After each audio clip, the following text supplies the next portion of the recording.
Welcome to this episode of Chattin with Staxx. I'm your host, Bill Staxx, and today I got Jay Dobyns. Now we didn't help ourselves by the infighting that took place.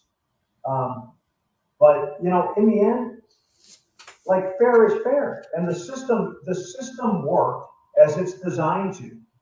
Um, like from my perspective, if you can't convince a jury beyond a reasonable doubt that that person is guilty of whatever the allegation is you're making against them, then they should go free.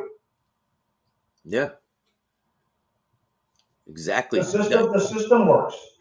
And the feds have a 98% conviction rate, so I don't know, man. It sounds like it just fell apart, like they weren't, Well, you know like you what, the said, the case fell infighting. apart, and I was a very easy person to blame for it falling apart, because I was on the point. I was the lead of the undercover team, so it's easy to say, "Oh, this dude was dirty. This dude was corrupt." He That's pushed why it they. too far, right? He pushed it too far.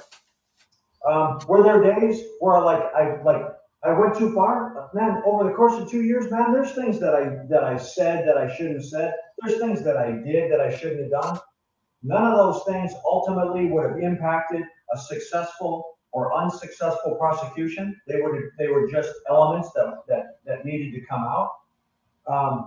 But the the true explanation, the true depth of why that investigation, the prosecution of it, turned out to be something less than it either could have been or should have been, that really doesn't sit on my shoulders. I did my job the way I was supposed to, but the people who were responsible for letting it blow up, like I was a very convenient scapegoat to just say like, hey, blame it on him and let's walk away and try again. So now, after this investigation is completed, they go to court and things. What happens next? Are you getting threats from people? Like, Well, during the legal process, like we said, like the accused get to face their accusers, in our court system. So they learned that Jay Bird Davis, the gun runner, the debt collector, the hitman, was counterfeit, man. That he was actually Jay Dobyns, an ATF agent.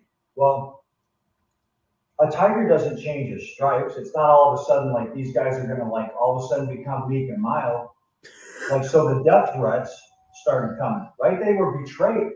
I get that, man. Anybody that's ever been betrayed, everybody that's ever been turned on or tricked, man, they end like what that humiliation feels like and how insulting it is and embarrassing it is, right? So um when the death threats started coming, like it didn't shock me, it didn't surprise me. What surprised me is that my agency like showed no interest in reacting to them or investigating them or doing anything about it. I was told by the agency that I work for, dude, these dudes are too big, they're too massive, there's too many of them, and like we don't even know where to start. You're on your own. Good luck. what? I was told like that, and that's like that. Like they're like, hey, dude, you're on your own. Figure it out. Um,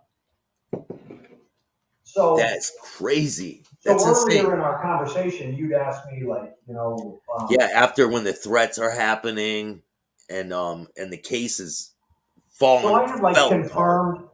confirmed, validated murder contracts being offered on me. Like threats from all over the place that were valid, credible threats. The people I work for didn't have any really interest in supporting me or helping me resolve that. And in the end, so you asked me like, did I have any inkling that there was, that things weren't good early in our conversation? And I said at that time there was no red flags, right?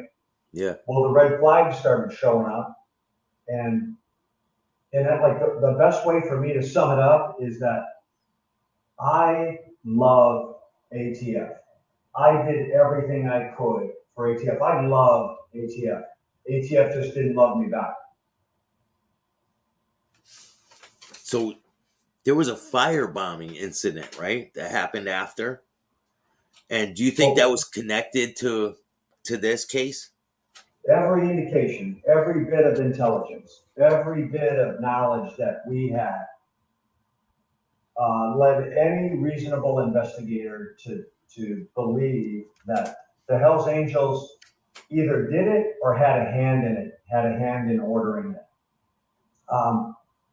And my agency, in order to protect themselves, like doubled down on me and tried to frame me as someone who like lit my own house on fire, and which is bad enough as it is, but my wife and my kids were home. So that in essence, they were alleging that I was willing to murder my own wife and kids. And so when we got to that point, the shit was on, man. I was like, you know what? Like I said, ATF, I loved ATF.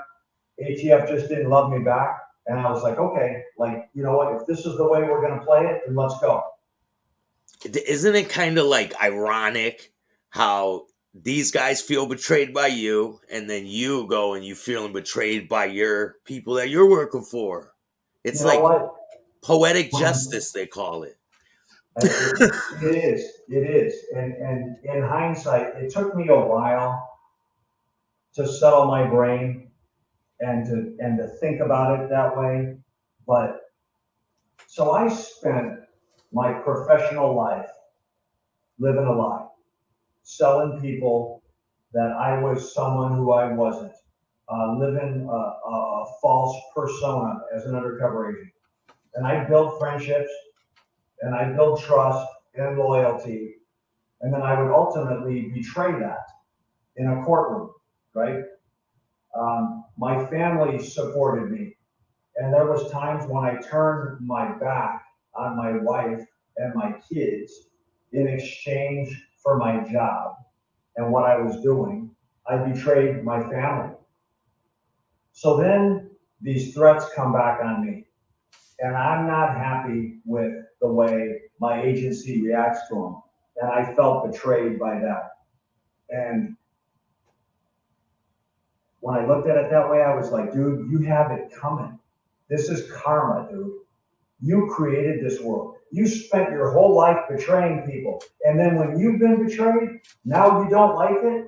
Now you're upset about it. You want justice, right? Doesn't work that way, dude. You know, like I got a taste of my own medicine. And you know what, man? Staxx, I didn't like it, dude. I didn't like what it felt like to be betrayed.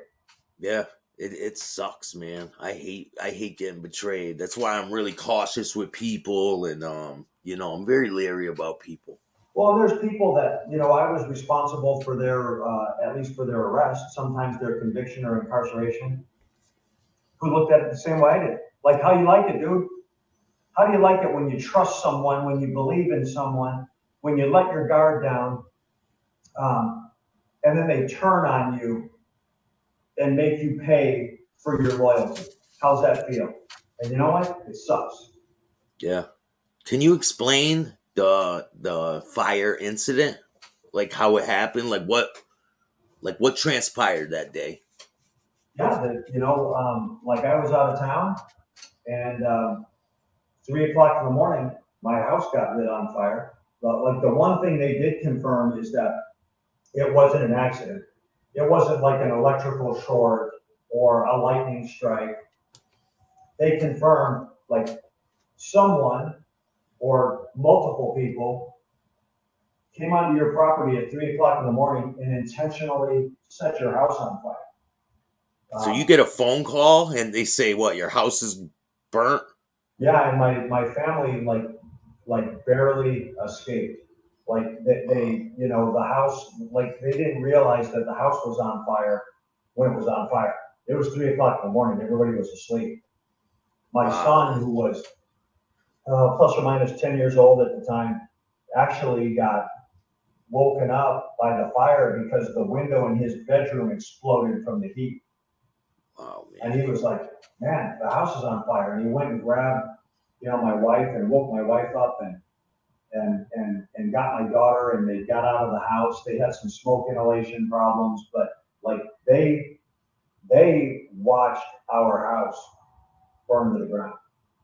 So basically, everything you own is burnt now, right? So you're out of town. Are Well, and there's you? people, you know what? There's people who don't like me out there who celebrate that, and then I get it. I get it. There's people out there who like enjoy that and have pleasure, like knowing that we got attacked to that level, um, and lost everything. And ultimately, because I challenged the agency, I lost my career behind it. I lost my reputation behind it. I lost friends behind it. Um, and you know, there's people that say, "Well, you had it coming." And you know what? Maybe I did. Maybe I did. So nothing came about with the fire investigation. They didn't find anybody. It was Well, they put their resources in the wrong direction. All the evidence and intelligence and information and witness accounts and statements indicated this is where you chase this investigation if you really want to find it. The investigators ignored all those things and focused on trying to frame me. because they weren't happy with you at this point. They're like, nah, we're gonna Oh man, when I stood up to the agency, dude, like I became public enemy number one. Did you Um, have friends that were close to you turn their back when you did that? I did. I had some that like just stayed loyal and stuck with me when it was very unpopular thing to do.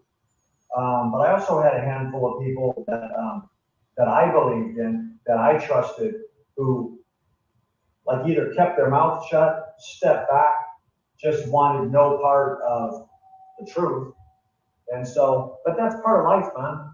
You you find out who's you find out what people's true colors are, not when things are good, but when things are bad. Yeah. Is there any was there any funny situations that happened that stand out in your head during the investigation with these guys on the bikes? Were there any like, damn man, I'll never forget that? Yeah, I mean, I think there's lots of them, small ones, bigger ones. Um, I think anybody that, like, I've never tried to portray that my time as an undercover agent, like every day was miserable and terrible. Like, I loved my job. I loved going to work. Um, and so, like, did I laugh along the way? Yeah, man, I did. Like, I've never tried to portray that, like, I threw myself on the sword and I was miserable every day, like, for the greater good. Um, Yeah. I had days when I laughed. Like I said, I loved my job every day. No one held a gun to my head and made me take any assignment